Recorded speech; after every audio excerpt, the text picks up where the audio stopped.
There might be fewer players, but there's never a lack of exciting action. This is the statewide Idaho 8-Man Prepcast with Brandon Baney and Paul Kingsbury. That's right. Welcome into another edition of the Idaho 8-Man Prepcast here on IdahoSports.com. I'm Brandon Baney, and now here's the guy who was feverishly scribbling notes like 20 seconds before we hopped on, Paul Kingsbury. That is the way I roll. Last second preparation keeps the information fresh. That's my theory, and I'm sticking with it. Yeah, you've got one of those giant legal pads just filled with chicken scratch. I guess if you can read it, we're all good, right? That's all that counts. And, I'm a lefty, you're a lefty. Lefties don't tend to have the best penmanship, and I'm definitely a prototypical lefty when it comes to that. I can read it, and that's all that really counts. Yeah, can we talk about that real quick? I mean, we're going to get into Idaho 8-Man football, but just off topic for a moment. Yeah. It is a huge pet peeve of mine when I'm writing something down, and as a fellow lefty, you'll appreciate this, and then your hand smears the ink or the pencil, whatever you're writing with, and then it's just a smeared page of notes. Yep, and it happened. It's happened all our lives, right? Even with pencils, then you get just the pencil stuff all over. Pens have actually gotten better now where they dry quicker than they used to. You still get like the G2s that stay wet for a while.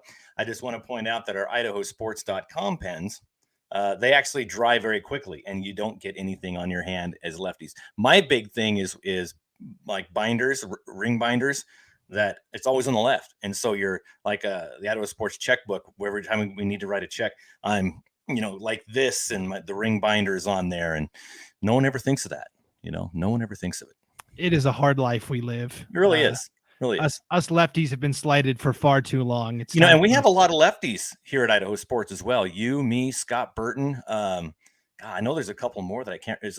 Logan might be. I can't remember, but I know we've got more than our fair share, statistically speaking, of lefties. That's more than a coincidence, Paul. I think you're hiring strictly left-handed employees.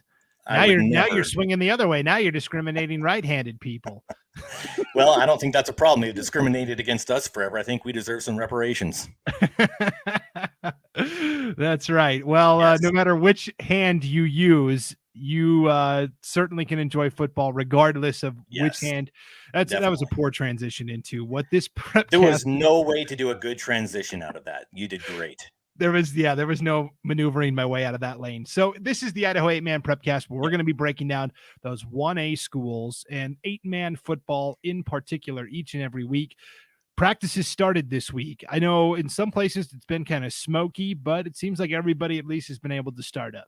Yeah, from what I've seen, the smoke hasn't affected a lot of practices. It did a couple of weeks ago when they were doing like some outside stuff in the Boise area with soccer. I know I saw some practices get canceled, but from what I've seen online, North Idaho, East Idaho, Magic Valley here in Treasure Valley, everything's moving forward. 2-a-days started on Monday.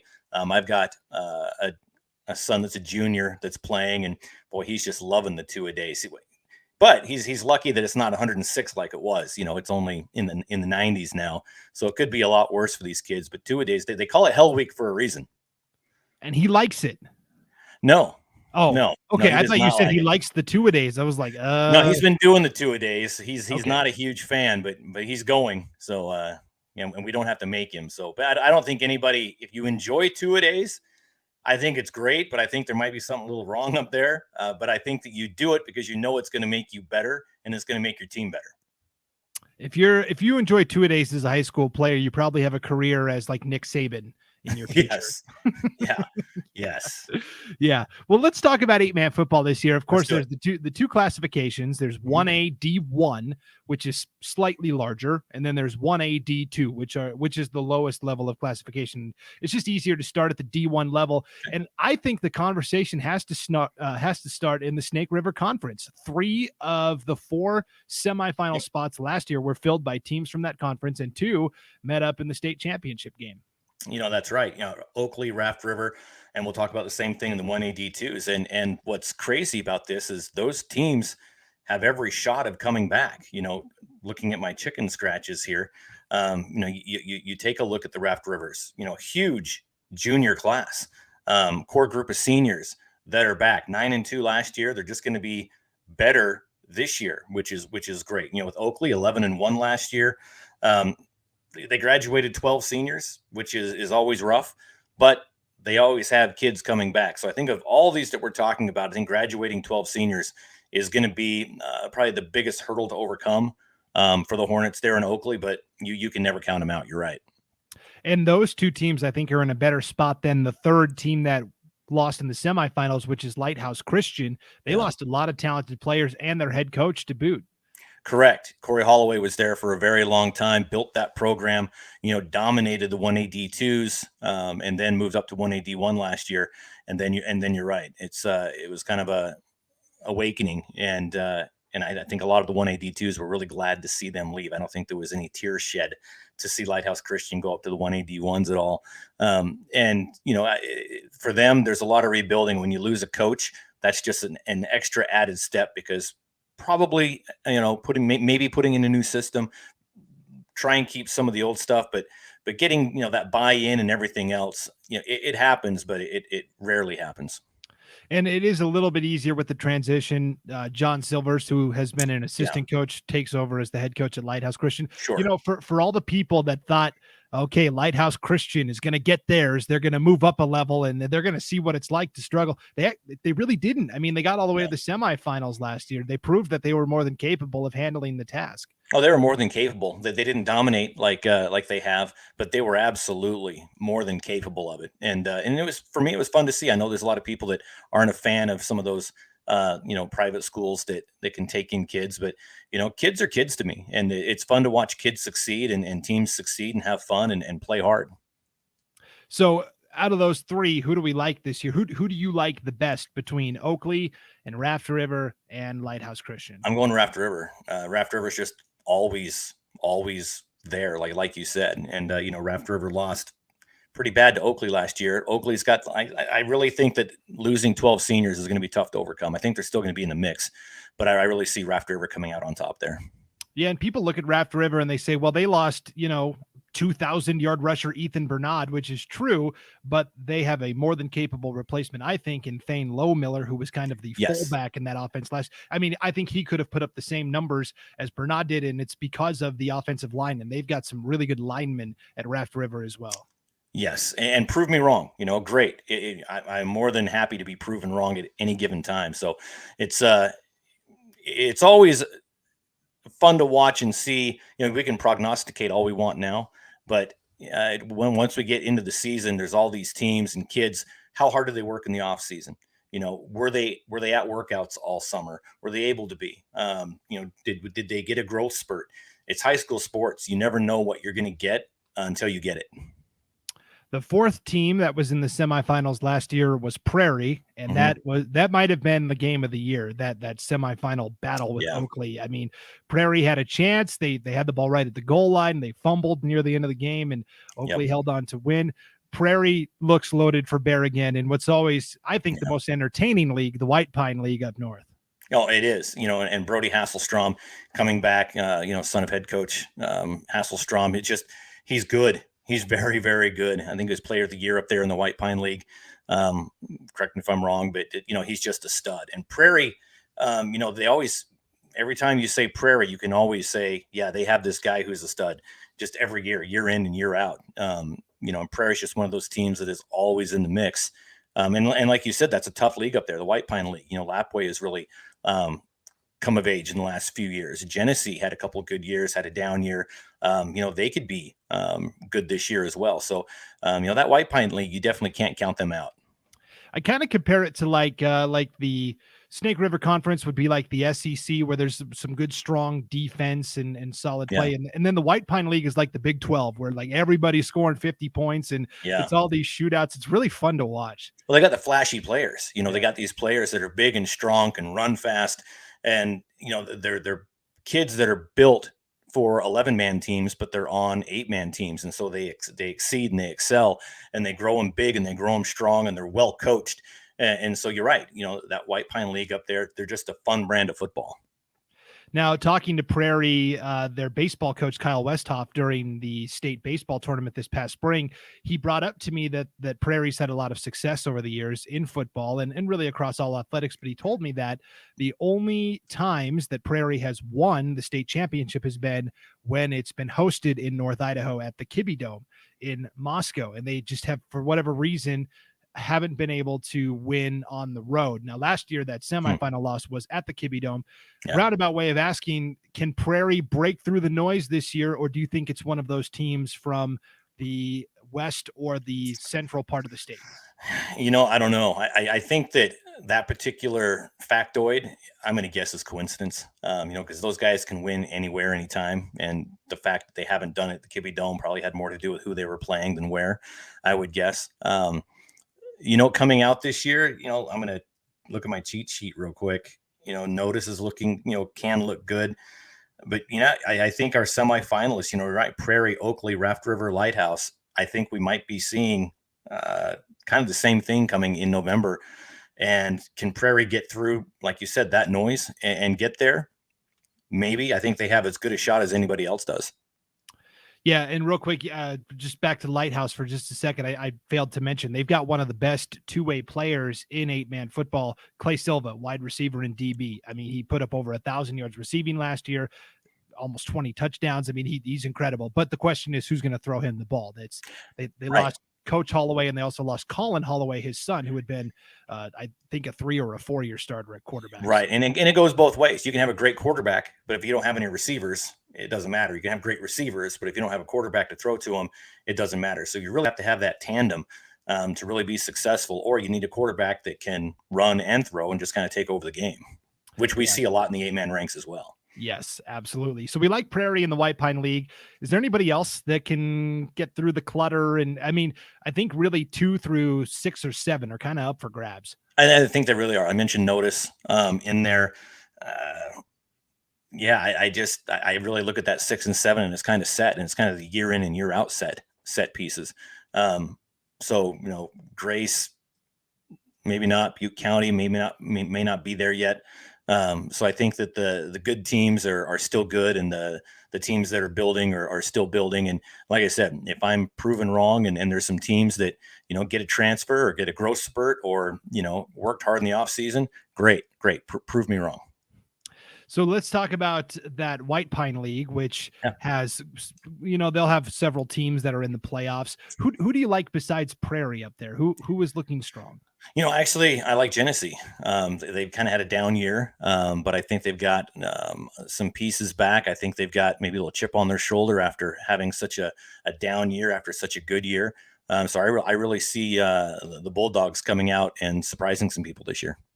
Yeah, they had kind of a weird season last year that was affected by COVID-19, which a lot of teams did. But and they did win the state baseball championship this past spring, and a lot of those guys play football, so that winning attitude can translate over. A team I really like from the White Pine League is Clearwater Valley.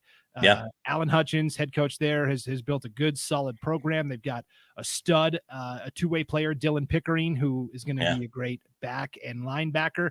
And, Clearwater Valley maybe isn't as heralded as some of the other teams up there, like a Lapway or a Genesee, but I think they really have a chance to break through and be a good team this year. Yeah, I mean, I went up there last year. I think it was for their season opener. They played Prairie, and I broadcast that with Garrison Hardy, and they played Prairie, and they got mercy ruled, but they looked good. You saw those flashes of brilliance that kind of showed that they were just a year away or a year or two away, and maybe getting some bigger players and getting guys adjusted in their positions. But you're right, Alan Hutchins, great coach. They didn't give up. And they played hard, and you could kind of see that, they were playing Prairie, a very good Prairie team last year. But if you watched how the players played, they played well, and you could just see the potential that was there. So you're right. I could see Clearwater Valley making some noise this year as well. So you mentioned some of the other contenders we like from the other conferences. Let's talk about that Western Idaho Conference real quick. Notice looks really strong. They've got two-way linemen in Kellen Parks and Julian Gallegos that are going to be the foundation of that team. Oh, it really is. Notice the Pirates are kind of the team to watch and look for. Wilder and some of the others great, but I really think Notice it's probably their time to shine here. The WIC usually doesn't kick out a lot of state champions year in and year out. But I think that if anybody's got a shot, I think maybe Notice has a chance to maybe win some games in early November. Yeah, and Carter Woodland, their quarterback, had a nice season on the track this past spring, and I think is ready to take that next step into the next stratosphere. And then you mentioned Grace over in the eastern part of the state. We were talking to Lance Taylor yesterday on the East Idaho Prepcast, and he really likes Grace's chances this year as well. What is it about Grace that gives you a good feeling? Yeah, I don't know. It's always like Grace. I mean, I have little, memories of different towns, and it affects my judgment sometimes. And I remember I went to Grace with Scott Burton probably 10 years ago. And we got lost getting there because, GPS wasn't what it is today. And so we got lost in the middle of nowhere in southeastern Idaho. And we finally got there and it was colder than heck, but the atmosphere was absolutely fantastic. I mean, people just, parked on the sidelines. The booth was great. The hospitality was great. I loved being there. And so Grace, I always just keep an eye on Grace all the time. And Brogan is was their superintendent. He's a New Plymouth guy, like I am. And so, just a few little connections there, but Grace has always been that team that's just there, that is just right there. And I'd love to see them succeed. I'd love to see them blow everybody out. But as far as maybe being that team to beat everyone this year, maybe not. Yeah, and that's where I disagree with you. I think Butte County looks really good this year, but either way, I think both of those teams will be contending for playoff positioning. Yeah, Coach Thorngren in Butte County always has his guys ready. I mean, I was there last year, and they had a bit of a down year last year, and coming off of a season where they co-op with Mackey for Lost Rivers and made it to a championship, and then to come back. Last year and get in that weird year and not have that success. You always just assume Butte County is going to be successful. I think you're right. I think we will see success from Butte County this year. So we kind of, as we're picking through the teams we like, it's a lot of the usual suspects, right? It's all the. It always is. It really always is when you're talking 8-man football. Is there a team that hasn't had that storied success that you think can break through this year? Is there a team that we're not thinking about that might have the ability? We thought it'd be Lakeside last year. I think I'd have to look. I think they lost quite a bit. I don't think that's going to happen. I'd love to see the Grace, the Clearwater Valley. And maybe that Clearwater Valley is the team that hasn't seen a lot of success that could break through, win some games, and surprise some people. They could be that team. Clearwater Valley, Grace. Take your pick on either one of those two. Okay, that's the 1A D1 breakdown. I think it's going to be fantastic to watch all season long. Yeah. Let's shift to 1A D2. And again, our conversation kind of has to start in the Magic Valley, that Sawtooth conference where Carey and Dietrich met up in a great championship game last year. That's where the conversation always has to start, right? Oh, it does. It always has to start there. I mean, it always starts with Carey, first off. And then to have Dietrich win a championship, first one since 1952, it'd been 48 years or something they won, and they beat their conference rival in the first matchup of the year. I mean, if you play your conference rival in the championship, usually you've played a couple of times, but because of COVID and restrictions there in the Wood River Valley in that school district, they didn't play until the championship game. So they came in brand new to each other, and it was an awesome game.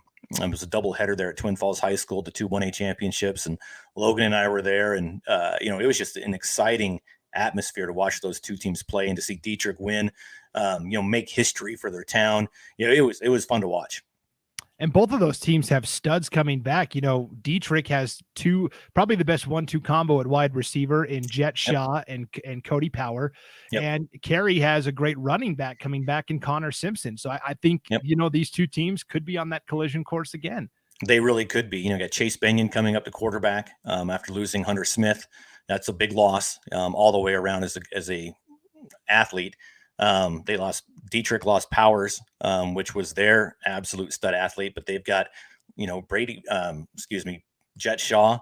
I've always said we did their basketball games and stuff. And I've always said, you name your kid Jet, kid better be fast. I mean, you just can't have Jet and then have him be like a 300-pound lineman. It doesn't work that way. And the kid is fast. I mean, he lives up to his name. The kid is very, very, very fast. Peyton Snedden coming in at quarterback as a junior is going to have to fill some shoes.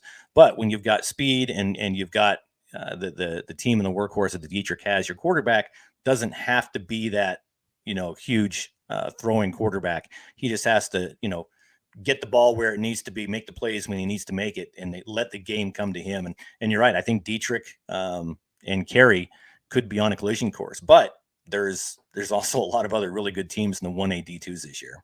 Well, and that was going to be my next point. So, friendly reminder, at IdahoSports.com, we, of course, are embarking on our season previews for every single football team in the state of Idaho. And again, if you don't see your favorite team, just keep checking back, as we're getting more and more forms back from coaches and more and more previews written. 4 of the 5 schools from the Sawtooth Conference have sent their forms back in, and on each one we asked them to basically vote in a preseason poll of how they think the conference is going to shake out. So there is some fluidity to these polls, and that's why they say subject to change on there. Right. But 4 of the 5 schools have sent polls back in, and Dietrich was picked 3rd. Castleford actually has been, a lot of coaches in that conference think Castleford has a really good chance this year, and they're actually number 2 in our preseason poll right now. And going back to the question you had in the 1A D1s, Castleford would be kind of that breakthrough team that it would be fun to see have that success. I mean, Castleford hasn't seen, that, I don't know how long it's been since they've had a championship, but it's been a while. And so, seeing a small town like that there in the Magic Valley, that'd be great. I'm not sure. I'm not a coach in the Magic Valley, so but I'm not sure that. I think we're going to see it a little bit differently when the games are played, just based on who's there. I think that maybe the coaches are looking at Brady Power leaving and saying, well, he was the team, but I really don't think that that he was everything there at Dietrich. I think they're going to pack a punch, maybe bigger than some of these coaches think they will. And Castleford is the one team we haven't heard back from yet. So, like I said, the unknown. Yeah, right, exactly. But all the other coaches really seem to think pretty highly of them. Okay, so outside of the Sawtooth, where do you think the next best team lies? And we'll go to that conference. North Gem, I think is going to be one of those teams, like you want to call Darkhorse, but they got everybody back. Went 4-6 last year, but they've got Bridger Hatch, 1,700 yards running. He's got 27 running touchdowns. Kid's a stud. And they've got, like I said, pretty much everybody back. And when you've got a young team that doesn't have success, but they've got great athletes, when they get to be veterans on that team, that's when you see the success come. And I think this could be the year for the Cowboys. Yeah, you mentioned North Gem they had a great basketball season this past year and then kind of stumbled at state. I know they were a little disappointed with the outcome there, but I think this is a motivated group of athletes to finally break through on the big stage at the state level. Oh yeah. Yeah. Anytime that your program hasn't had success, they're motivated. They either get motivated or they just get disheartened and quit. And we're not seeing that in North Gem, where we're seeing the motivation side of things, which is great. And with that, that can pack a pretty powerful punch if all the guys on that team are motivated enough. Yeah, they've got a great head coach in North Gem and Corey Hatch, and Water Springs won that conference last year, but they lost.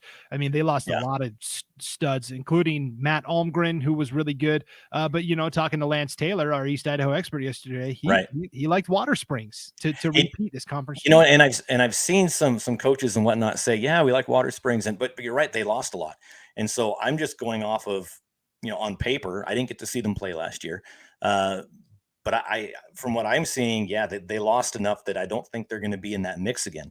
Could I be wrong? Sure, it happens. But I just don't see Water Springs being in the mix like a lot of other people do. Yeah, I think there's certainly tiers, right? I think you've got North Gem and Water Springs in that first tier. Rockland, I think, is probably in a tier on its own. And then you have a couple of unknowns in Mackey, who is going to put together a varsity schedule for the first time in a couple of years. And Showban is listed on the schedule as well. Now, we haven't received their preview form yet. This was back in June when I talked to their administration, but they said, we're going to have a varsity football team. So a couple of wild cards in that conference as well. Well, they are wild cards. And anytime you get, when you in the 8-man ranks, when you have wild cards, it usually means they don't have numbers. And injuries can just decimate a program when you don't have numbers. And so if you're an 8-man program, say you've got, 12, 15 kids out, you get a couple of injuries to some key players and you're done. I mean, just pack it in, you're done. So Yeah, week in and week out, it's going to be a struggle for some of those teams that are just barely fielding enough guys to make a team. Yeah, so we think North Gem's going to be pretty solid again this year, representing the eastern part of the state. Let's swing up north, where you have the interstate co-op of Mullen and St. Regis from Montana last year, a team that got to the semifinals. One of the coolest stories of the year. St. Regis is driving every day over that mountain pass into Idaho to practice with Mullen, and they have a lot of their guys back and a good coach as well. And I think they're set up for a nice deep run. But the interesting story there is the one you told during last week, where you said that there's another team closer in Montana, but they won't play each other because the rivalry is so strong. That is crazy to me. Yeah. It's nuts. Right. And so, yeah, they would rather go to Idaho to compete and instead of playing with their longstanding rival from Alberton. But they've got Luke Trogdon and Adam Ball, both returning, and both of those guys were all-state performers a year ago. Correct. And you got the Ball brothers. There's two of them, and then they're both really good.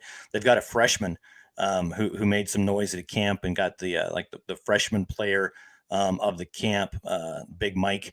And so, having him kind of anchor things in the middle as a freshman, you can kind of expect good things over the next 3 years from Mullen. But you're right. They had a really good team last year. They've got a good team this year with Trogdon.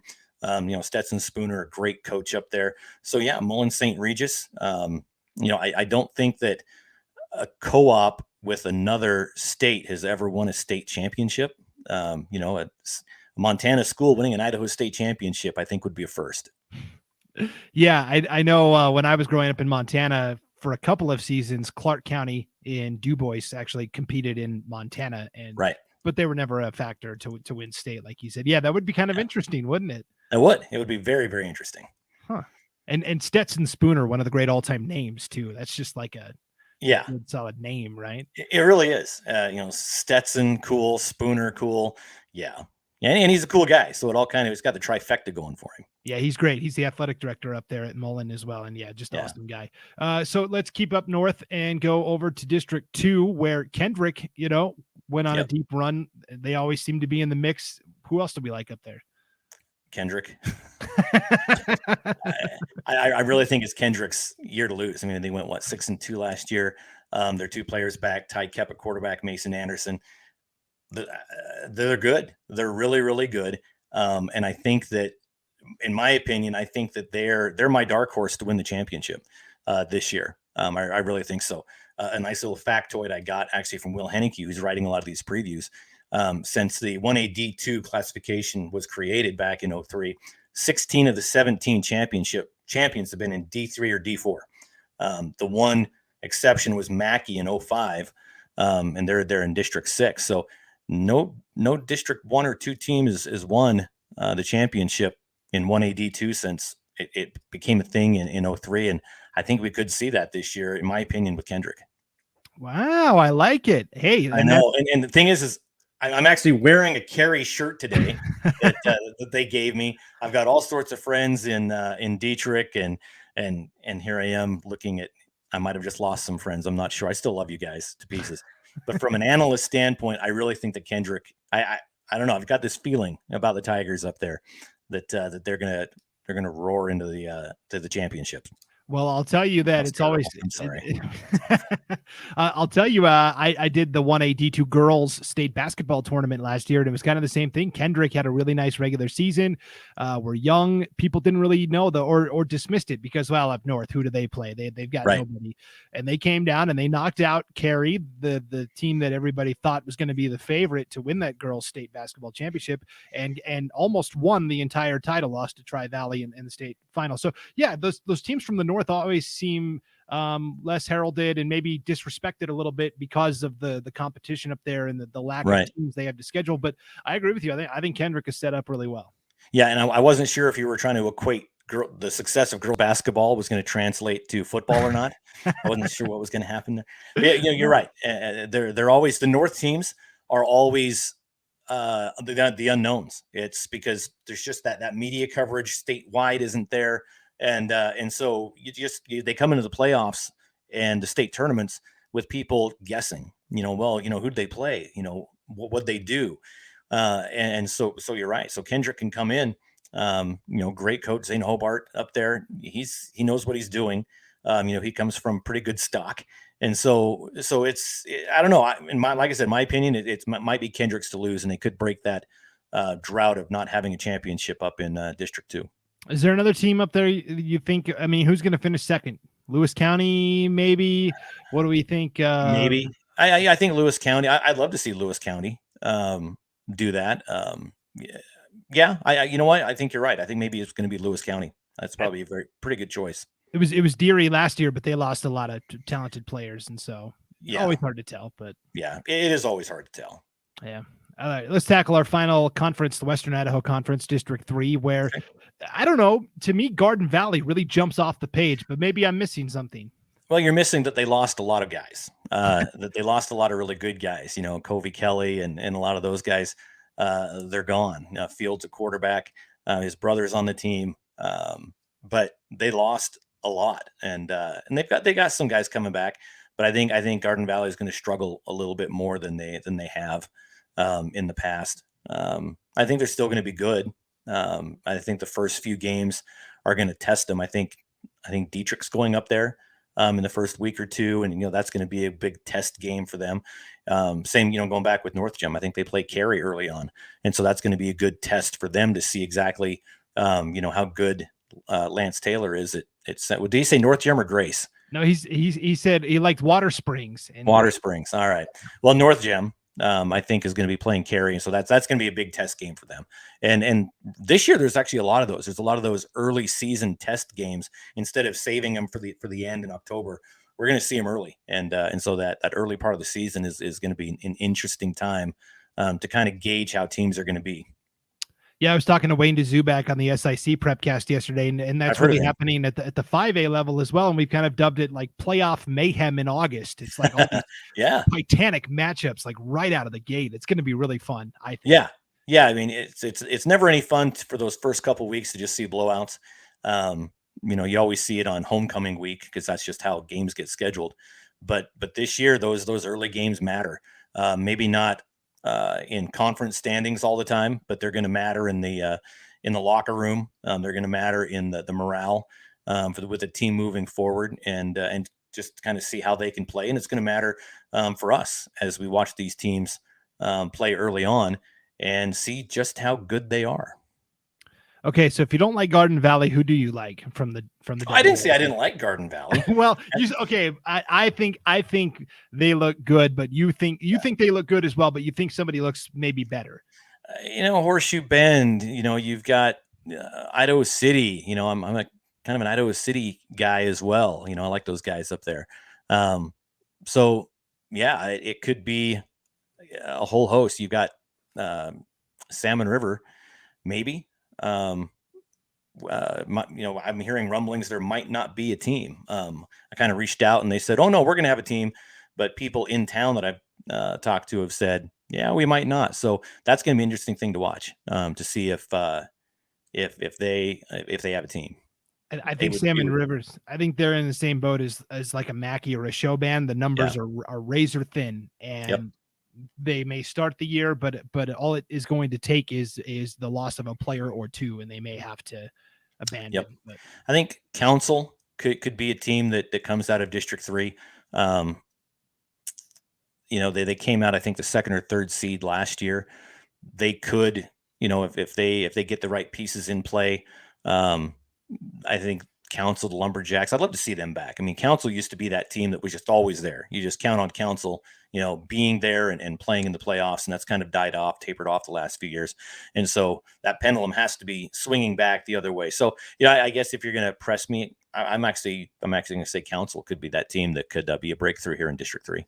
Okay. I like them as a dark horse as well. Yeah. I think the Lumberjacks are set up pretty well. So just to wrap up our 1A D2 conversation, I think the biggest story of the season, at least the preseason, is regarding an independent team, Meadows Valley. For the first time in like 20 years, the Mountaineers have enough players to field a varsity team. Now they're playing an independent schedule. They're actually playing a lot of the teams from the north, like Lewis County and Timberline. And then they're trying to fill with some Oregon schools as well. But how exciting is this? Oh, for the program, it's incredibly exciting.